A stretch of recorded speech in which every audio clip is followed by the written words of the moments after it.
September 9, 2023, North Korea celebrated what it claimed was a historic breakthrough, the launch of its first nuclear-capable submarine. Kim Jong-un personally led the unveiling, declaring it a cornerstone of the country's new military era. But nearly 2 years later, that $800 million submarine hasn't moved. Satellite images show it sitting idle in the same dock, shrouded in a security tarp, and a growing suspicion that the sub doesn't actually work. How did North Korea's so-called hero, Kim KOK, go from centerpiece of propaganda to global embarrassment? And why does this failure reveal more than just technical problems? From the outset, international analysts noticed something strange. Despite the fanfare around North Korea's new submarine, no footage ever emerged showing it in open water, no dives, no missile launches, no signs of sea trials, just carefully staged images in a dock. The submarine's design raised eyebrows too. Its bulky sail and oddly proportioned hull didn't match modern nuclear-capable subs. Experts quickly suspected that it wasn't a breakthrough design at all, but a retrofitted diesel model with structural limitations. Commercial and military satellites continued to pass over the shipyard where the vessel was first shown, and every image told the same story. The submarine remained in place under tarp, with no visible preparations for deployment. There were no fueling operations, no loading equipment, no tugboats or transport activity what was supposed to be. North Korea's most advanced military platform looked increasingly like an unfinished prototype left to rust. North Korea couldn't roll back its claims without admitting failure. After its public debut, the submarine essentially disappeared from state media. The entire narrative was frozen in time as if the regime hoped people would quietly forget it ever happened. Reports from South Korea and the U.S. began to label the submarine not just inoperable, but structurally flawed. Sources close to defense circles described issues that could prevent the sub from submerging safely at all, effectively turning it into a glorified barge. In military terms, the vessel posed no threat, but politically, its existence was now a problem. North Korea depends on spectacle, on showing strength without necessarily proving it. But with a submarine, the bluff is unraveling in slow motion. Every satellite image reinforces the same truth. No movement, no progress, no plan. The world no longer sees a strategic threat. It sees a stalled promise with an $800 million price tag. What was meant to terrify rivals now emboldens critics and what was supposed to demonstrate progress. Instead, highlight stagnation. North Korea officially designated the vessel as submarine. Number 841, naming it the hero, Kim KOK, after a celebrated figure in the country's naval history. This wasn't just a numerical classification. The name was carefully chosen to inspire loyalty and national pride domestically. The label evoked heroism and technological superiority.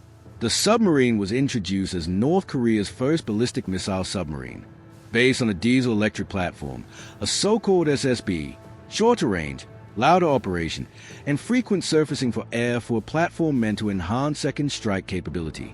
These constraints undermined the very purpose it was designed to serve. The vessel, barely modified from its original form, was presented as a new breed of strategic weapon. In reality, the propaganda effort seemed to outweigh the engineering achievement behind it. The sub itself appeared to be a heavily modified Romeo-class submarine, designed based on 1950s Soviet models. Its aging base was retrofitted with vertical missile hatches, giving it the outward appearance of a missile submarine, but beyond cosmetics, little evidence suggested real capability. The emphasis was on optics, on selling an image of power rather than proving it by giving such prominence to Submarine 41. The regime placed it at the center of its military messaging, but that spotlight came with risk the more the vessel was praised without performance. The more questions emerged today. The hero, Kim KOK, remains a name known more for its symbolic weight than for any demonstrated strength. Part of the Center for Strategic and International Studies, CSIS analyzed dozens of high-resolution images taken over nearly 2 years. The most recent photos, dated May 30th, 2025, showed that submarine number 841 has remained confined to the Simo South shipyard. With only minor positional shifts in every instance, the vessel is either in the graving dock or moved slightly to the adjacent secure boat basin, never out at sea. The secure boat basin is not an operational zone. It's typically used for vessels undergoing maintenance or inspection. A combat-ready submarine will be expected to rotate through different areas. receive support services, or conduct visible trials. Instead, the vessel has stayed locked within the same industrial perimeter since its unveiling, suggesting it's not just inactive. It may be unfit for deployment. Altogether, the submarine shrouded in a full-length security covering.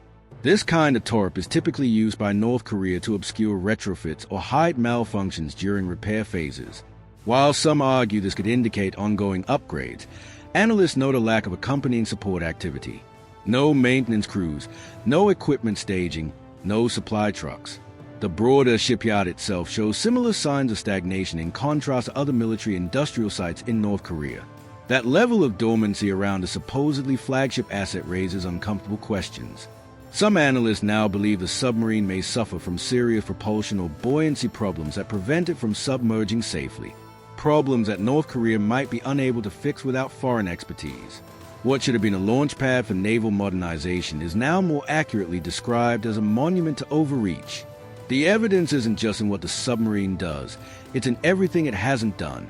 North Korea maintains one of the world's largest submarine fleets on paper. Estimates range from 64 to 86 vessels. Most are obsolete, around 40. Belong to the Sang-ho class, designed for coastal infiltration, and roughly 20 are aging Romeo-class submarines. Based on 1950s Soviet designs, these subs lack endurance, stealth, and modern firepower. They are noisy, easily tracked, and confined to regional waters. Despite their numbers, few are considered credible threats beyond the Korean peninsula. This outdated fleet has become a symbol of the country's broader military challenge. The ambition to modernize, colliding with the limits of technology and resources. In recent years, North Korea has tried to upgrade several branches of its military with mixed results. One notable example was the attempted launch of a 5,000-ton destroyer, a ship intended to rival South Korean or Japanese naval assets. The project stalled shortly after its reveal with no confirmed sea trials or active deployment. To date, Kim Jong-un's push for naval modernization is tied to positioning North Korea as a key player in what the regime sees as a new global alignment, a new Cold War. In this worldview, the country casts itself as a frontline state against Western influence, tightly aligned with Russia and China. A modern navy would not only project strength domestically, but also signal to allies and adversaries that North Korea has a place in this multipolar competition. Part of this strategy involves not just weapons, but visibility. Submarines, missile platforms, and large surface vessels are tools for propaganda as much as they are for warfare. Even non-operational assets can serve a purpose as long as they are convincing enough. There's also growing speculation that North Korea's attempts at modernization haven't been entirely homegrown. Intelligence reports and diplomatic leaks suggest that technical assistance may have come from Russia, particularly in submarine design. In return, North Korea is believed to be supplying artillery, shells, soldiers, and munitions for use in a war in Ukraine. While both sides deny formal cooperation, the geopolitical incentives are clear and they extend far beyond simple weapons exchanges. With no updates, no visible progress, and no operational timeline, experts are increasingly convinced that the vessel may never fulfill its intended role. Even North Korea doesn't know how to fix it. It can't patrol, can't launch, and can't signal credible threat. Its presence in satellite imagery has gone from concerning to comical. The gap between ambition and ability is growing wider. Unlike other classified projects, the submarine sits in plain sight track from space. Its public debut locked the regime into a narrative it couldn't maintain in the pursuit of power projection. North Korea has projected doubt, and in that doubt lies a broader truth about modern warfare. Image is powerful until it breaks. If you liked our video, please hit the like button and subscribe to our YouTube channel.